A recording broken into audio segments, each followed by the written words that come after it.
that some things over the weekend might have not been quite saseka. For that, I go to the referee, Victor Hlongwane.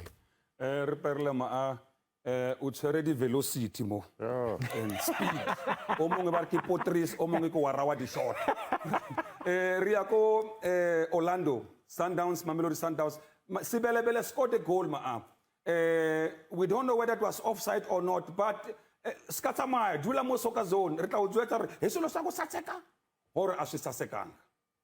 Well, we've got to get this show started. In order to do so, please, we are in mourning as a soccer fraternity in South Africa. The PSL has lost out once again. As we say RIP to one of our very own, a soccer player whose time was just too short. But for that and much more, I need to hand you over to the best in the business.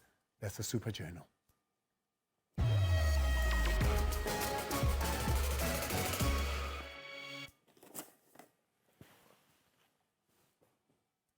Thank you, Andile. Let's start first with the news out at Naturena.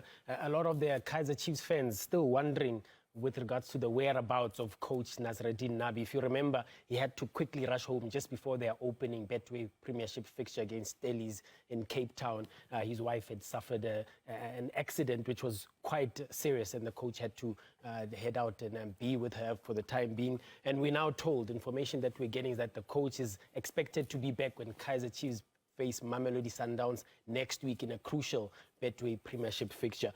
But coach Khalil Ben Youssef, who has been taking charge of the Amakosi dugout alongside Cedric Kaze, was asked whether the coach, or just how involved the coach is in their tactics, given that they've played a couple of games now without Nasreddin Nabi around. Here's coach Khalil Ben Youssef.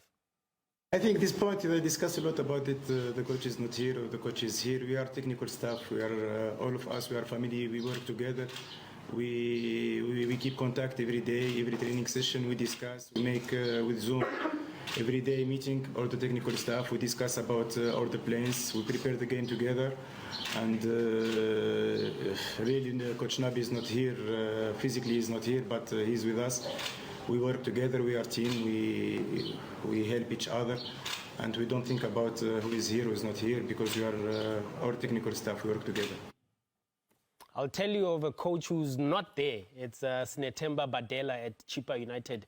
My colleague Velile Mnyandu and I broke the story last week on sabcsport.com, just explaining the whereabouts of Coach Badela. At the time, we were told that the coach and the sporting director were not seeing eye to eye, pulling in different directions, as it were. And as of tomorrow, Coach Themba Badela would not be on the bench. Musa Nyatama and Morgan Mamila likely to steer the Chile boys against TX Galaxy. I want to hear from skipper Hlompo Kekana what he makes of this. Just 2 games into the Betway Premiership season, new coach with his experience with Coach Rulani Mokwena in Morocco, and he's biting the dust, as it were. Mazola, it's very disappointing to see, especially in South Africa.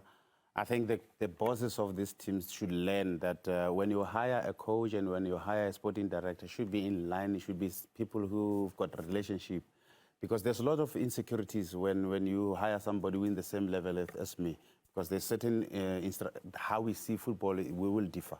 So I don't think it's the right thing to hire people in the same level, in the same qualifications, because they will have this kind of, disagreement.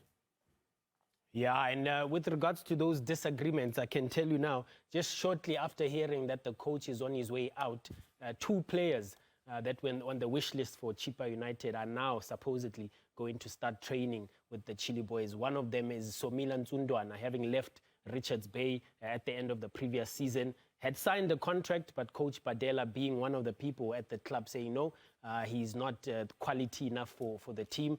But now that he's headed out, Nsundwana is heading back to Chippa United to begin training with them this week. Another one, we've just seen him now play for Bafana Bafana out in Uganda and Tanzania in the Chan tournament, Thabiso Kutumela, who's been doing well. He's one of the strikers that Chippa United are also eyeing in terms of seeing how he can progress and rejoin the team, as it were, and help them in the Betway Premiership. I'm going to switch focus now to Adnan Beganovic, a coach that's going to take over, or is currently at TX Galaxy and will take over when they face Chippa United under construction, as it were. That's Adnan Beganovic. I caught up with him this morning at the TX Galaxy training session just before they left for East London for that crucial encounter, asking him if he's panicking because they've yet to win a game this season. That is main part what we try to do in last 1 month, just to be fine. We bring new players to the club, but we have issues with registrations, with the FIFA bans, and the club try to sort everything. Until now, we can't do anything because still FIFA ban is there. But you know, if you want to survive, if you want to win something, if you want to improve your team, you need to stay positive. Everybody in the club is positive. We just finished last training sessions before the Chippa. I think again we go there to fight, to try to get something. It's our hands. It's only one wish to try to collect some points. I'd love to hear what the Husk thinks of the predicament that they're in. A FIFA ban, unable to. I think they're the team that's had the lowest number of players on the bench on match day because of this FIFA ban scenario. Yeah, that's actually what I wanted to touch on. I think that's really why the coach, at this point in time, he won't stress because he knows once that all that is sorted out and maybe they can make a few signings, there's so much quality available on the market as well that they can bring in. Then I don't think he's judging himself based on these opening 3 games. Like literally when you only have 5 players available on the bench, you're starting 11, 5 on the bench, you don't really have much options. And so what he can do is very limited. And so that's why I think the season for TS Galaxy hasn't really started just yet. I don't think that's probably the main reason why he's not panicking. Yeah, and the coach says he's hoping to get the monkey off their back tomorrow night against the Chile boys, who, it must be said, are also struggling. We finish off now with some sad news. We just had it confirmed that Tendai Ndoro, the former Orlando Pirates, Ajax Cape Town and Highlands Park striker and a Zimbabwe international, has sadly passed on.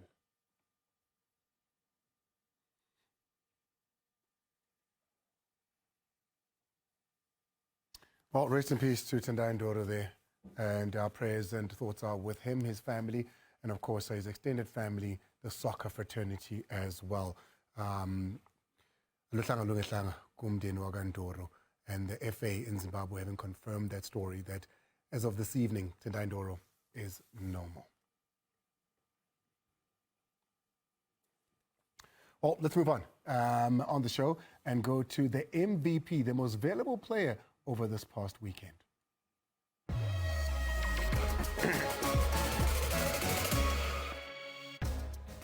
Washington Orubi. Okay, I'm not a fan of goalkeepers, but this week, Washington Orubi made sure that Orlando Pirates doesn't score against him.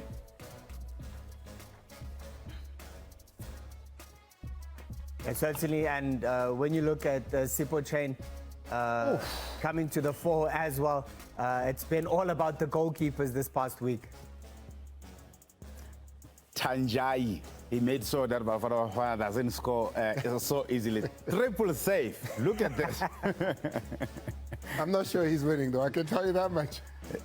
Keeping Bafana out, I am not sure that Tendai is going to be taking that one here. Mahamadou is going to be Sipho Chain, is going to be Washington Orubi for doing to Orlando Pirates what he did to Mamelodi Sundowns. These are your 3 choices. All keepers for the very first time on Soccer Zone. It's keepers that have the upper hand and strikers that couldn't quite crack it. Who are you voting for? Head on to SABC Sport across our different social media pages. Ask us